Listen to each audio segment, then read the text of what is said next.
15分，花莲外海有发生规模6.3的地震，有国内12个县市拢有收到国家级的地震警报。那咱全台湾的震度拢是伫2级以上。气象署的地震测报中心就表示，这个地震不是4月初3花莲的地震第一震尾。在我们在早上7点35分的时候，在花莲县花莲东部外海域，也就是他说在花莲县东南方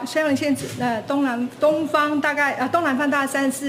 34.2公里的地方发生一个规模6.3的地震，然后深度很浅，只有9.7公里，然后造成那个花莲市、花莲县、宜兰啊，甚至在那个彰化那些台中这边都有最大震度达到4级，然后跟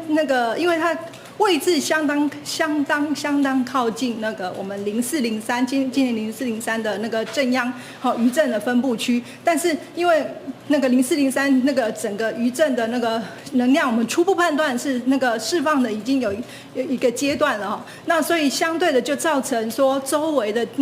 板块周围的应力也逐渐在释放，所以我们初步判断说这个地震呢，我们暂时不把它归属为说是0403的地震，而是一个独立的事件这样子。好。